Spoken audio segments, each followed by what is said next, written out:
Damn it.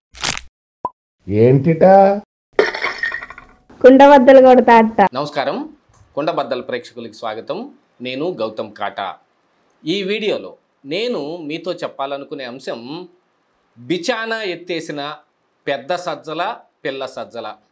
Sajjala Ramakrishna Reddy, Sajjala Bhargav Reddy YSR Congress పార్టీలో ఎంత ముఖ్యమైన వాళ్ళో మనందరికీ బాగా తెలుసు.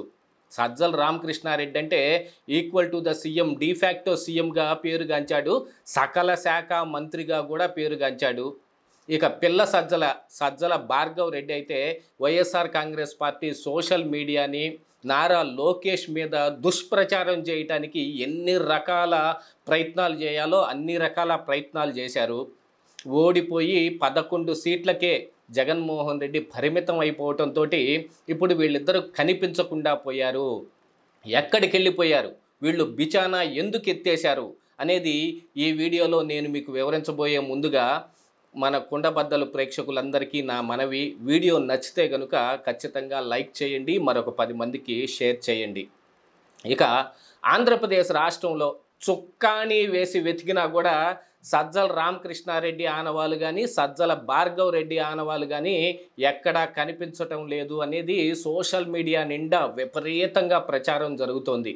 ఎక్కడికి వెళ్ళిపోయారు వీళ్ళిద్దరూ, ఎక్కడికి పారిపోయారు అంటే ఈ జూన్ 4వ తారీఖున కౌంటింగ్ రోజు ముందు వరకు సజ్జల రామకృష్ణారెడ్డి మేమే గెలవబోతూ ఉన్నాం అని మైకు ముందు చాలాసార్లు చెప్పాడు. అది ఎంత వాస్తవం అనేది సజ్జల రామకృష్ణారెడ్డికి కూడా తెలుసు.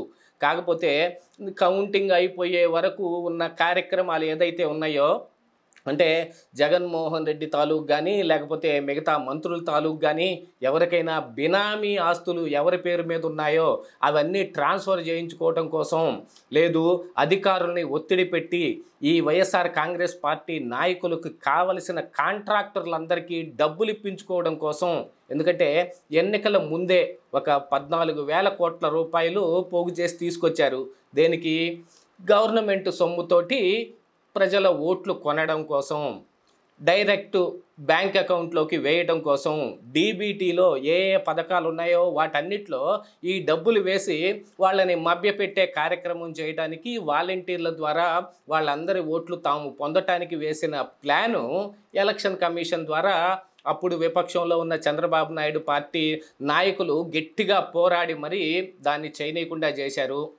దాంతోపాటుగా ఈ పెన్షన్ల విధానం కూడా వాలంటీర్లు ఇంటికి తీసుకెళ్ళి ఇచ్చేదాన్ని అడ్డుకోవడం కోసం వాళ్ళు చేసిన ప్రయత్నాల్లో ఈ వాలంటీర్ల ద్వారా పెన్షన్లు ఇవ్వొద్దని ఎలక్షన్ కమిషన్ కూడా చెప్పటంతో దాంతో ఇక విధి లేక ఈ పెన్షన్దారులను కూడా వేధించటం కోసం నడి ఎండలో ఈ సచివాలయాల దగ్గర కానీ బ్యాంకు ముందు కానీ పడిగాపులు పడేలా చేసి కొంతమంది అకౌంట్లోకి కొన్ని రోజులు పడితే మరికొందరు అకౌంట్లోకి తర్వాత రోజు పడితే ఇలాగా విచిత్రమైన పరిస్థితులన్నీ సృష్టించి ఇదంతా తెలుగుదేశం పార్టీ చేస్తుంది, చంద్రబాబు నాయుడు మూలానే ఇది జరుగుతుంది అని ఒక కార్యక్రమాన్ని కూడా వాళ్ళు బయటకు తీయటం జరిగింది.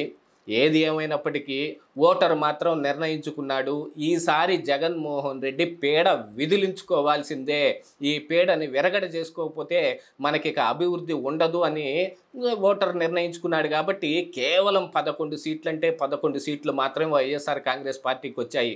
గత 2019 ఎన్నికల్లో ఈ అప్రహత్యాతంగా 151 సీట్లు సాధించి కళ్ళు నెత్తికెక్కాయి ఈ పార్టీ నాయకులకు మొత్తానికి. దాంతో సజ్జల రామకృష్ణారెడ్డికి అయితే నోరు వాయి పట్టకుండా నోటుకొచ్చినది మొత్తం వాగేశాడు. చంద్రబాబు నాయుడికి మెగలోమానియాక్ అనే వ్యాధి ఉంది అనే దాన్ని కూడా తీసుకొస్తే ఆయన దయదలిచి వదిలేశాడు కాబట్టి, కానీ లేకపోతే సజ్జల రామకృష్ణారెడ్డి ఆ రోజే జైలుకి వెళ్ళవలసిన వాడు. కాకపోతే కేసులు పెట్టినా కూడా అప్పుడున్న పోలీసులు ఏమాత్రం పట్టించుకునేవాళ్ళు కాదు. పిన్నెల్లి రామకృష్ణారెడ్డి లాంటి వాడు ఈ ఎలక్షన్ రోజున ఆ ఈవీఎం మిషన్ని నేలకేసి కొట్టి కాలుతో ఎగిరి తన్నినా కూడా వాళ్ళు ఏం పట్టించుకోకుండా ఎవరో గుర్తు తెలియని అగంతకులు వచ్చి ఈ పని చేశారన్నట్టుగా కేసులు కూడా పెట్టారు. ఆ విషయం మొత్తం మనం చూసాం. ఏది ఏమైనా కౌంటింగ్ రోజు మొత్తం పటాపంచలైపోయింది. వైఎస్ఆర్ కాంగ్రెస్ పార్టీ మాయ మొత్తం దిగిపోయింది. ఇక ఆ దెబ్బతోటి వీళ్ళిద్దరూ కనిపించకుండా పోయారు. అసలు ఇప్పుడు సజ్జల భార్గవరెడ్డి మీద అయితే ఆయన ఫోన్ కూడా స్విచ్ ఆఫ్ చేసి ఉంది. సోషల్ మీడియాలో చాలా ఖాతాలకు వీళ్ళు కోట్ల రూపాయల్లో బాకీ పడ్డారు. వాటన్నిటినీ వాళ్ళకి చెల్లించకుండా ఫోన్లు స్విచ్ ఆఫ్ చేసి భార్గవ్ రెడ్డి ఎక్కడికో పారిపోయాడు. ఆల్మోస్ట్ కౌంటింగ్ రోజునే వీళ్ళిద్దరూ పారిపోతారు అనే విషయం చాలామంది మీడియాలో కూడా చర్చించారు. ఎందుకంటే సజ్జల రామకృష్ణారెడ్డి కానీ భార్గవ్ రెడ్డి కానీ చెయ్యని దురాగతం ఏదీ లేదు. ప్రతి ఒక్క దానికి చంద్రబాబు నాయుడిని, నారా లోకేష్ని, పవన్ కళ్యాణ్ని, విపక్షంలో ఏ నాయకులుంటే వాళ్ళని, భువనేశ్వర్ని సైతం ఇంట్లోంచి ఈడ్చుకొచ్చి వీధిని పడేసిన మహా దుర్మార్గులు వీళ్ళిద్దరూ. మరి అలాంటి వాళ్ళు ఎందుకు పారిపోయారు అనంటే ఖచ్చితంగా ఎలక్షన్ అయిపోయిన తరువాత జగన్మోహన్ రెడ్డి చేతిలో వీళ్ళిద్దరికీ చెంపలు పగిలాయి అనేది వార్త ఇప్పుడిప్పుడే బయటకు వస్తూ ఉంది. ఎందుకు అనంటే ప్రతిదానికి ఒక రియాక్షన్ ఉంటుంది. For every action there is equal and opposite reaction అన్నట్టు వాళ్ళు చేసిన యాక్షన్కి ప్రజలు ఇచ్చిన రియాక్షన్ ఇలా ఉంటే మరి దాన్ని ఎవరి మీద చూపించాలి జగన్మోహన్ రెడ్డి అనంటే దొరికేది వీళ్ళిద్దరు మాత్రమే.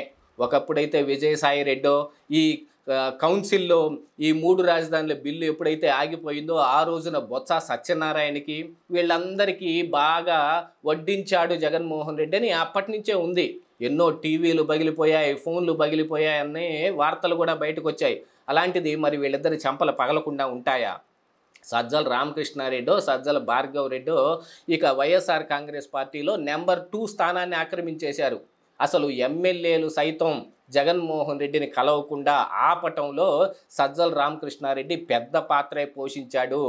ఈ ఎమ్మెల్యేల మీద ఉన్నది లేనిది అంతా చెప్పి ఏదో విడదల రజనీ లాంటి వాళ్ళనైతే ఆయన హక్కుని చేర్చుకొని కావాలంటే ఒక సీటు నుంచి మరొక సీటుకు పంపించి ఇక్కడున్న సీట్లో ఈ మల్లె రాజేష్ నాయుడు లాంటి వాళ్ళందరినీ తీసుకొచ్చి 6 కోట్లు 8 కోట్లు బేరాలు పెట్టి అందులో సగం పార్టీకి సగం వేళ్ల జేబుల్లోకి వెళ్ళే విధంగా కూడా మేనేజ్ చేశారు అనేది కూడా కొంత ప్రచారం జరిగింది.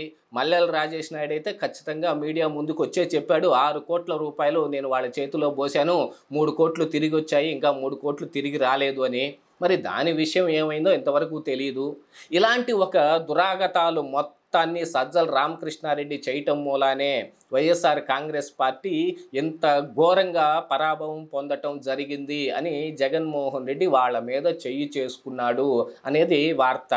మరి నిజంగానే వాళ్ళ చెంపలు పగిలాయా లేకపోతే ఇప్పుడు కార్యకర్తలు ఎవరైతే ఈ తెలుగుదేశం కార్యకర్తలు అప్పుడు ఆ 5 సంవత్సరాల్లో వైసీపీ నాయకులు ఎవరైతే నోటుకొచ్చినట్టు మాట్లాడారో వాళ్ళందరికీ దేహశుద్ధి చేస్తూ ఉన్నారు.